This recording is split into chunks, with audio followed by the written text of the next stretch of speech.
What's hood? It's your man 6-Star Sach, aka your favorite glutton for punishment when it comes to Clash Royale. And we're back, and guess what? It is time for a computer overhaul. And guess what? I'm gonna do it myself, and we're gonna build it from the ground up. Here's the parts list. The motherboard is a 300 series Asus Prime Z370A LGA1151.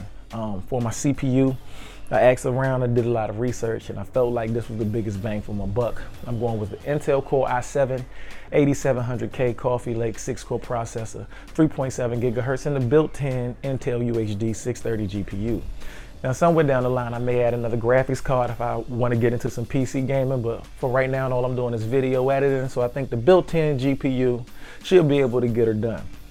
The disk drive I'm going to be using is the Samsung 860 EVO Series 2.5-inch 500 gigabyte SATA 3 internal SSD.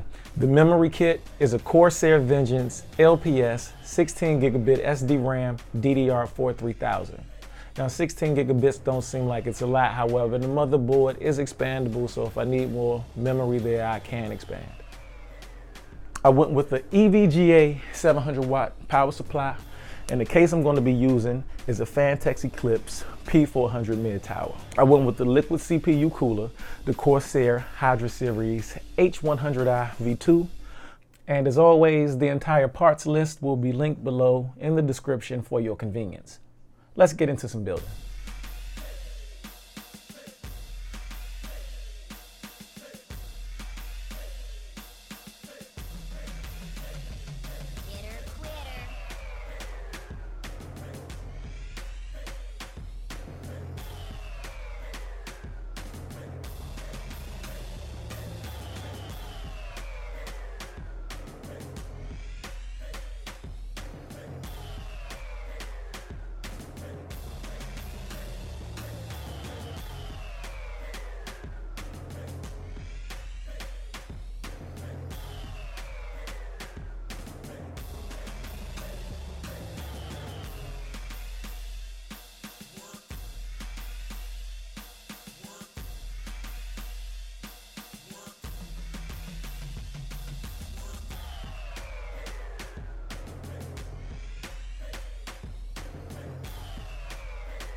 Now I must say, this was the first time I built a PC in a long time. I haven't built the whole PC since high school, and I must say things have changed a lot with PCs since high school.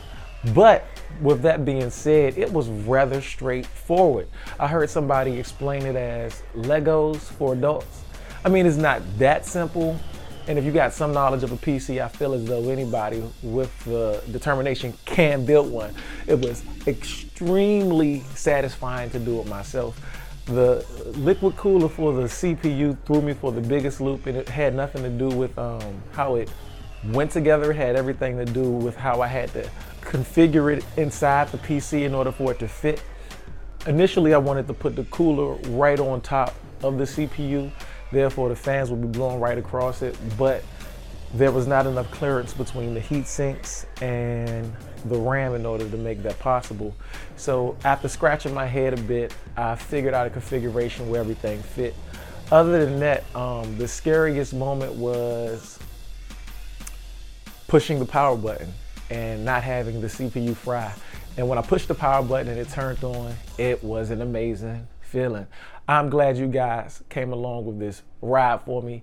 Hopefully this PC allowed me to start live streaming, and that was ultimately the goal for the PC overhaul. That's my time until the next time. Make sure you search us on the interweb, Clash Brothers, all one word with a Z. It's your favorite glutton for punishment, and I'm out.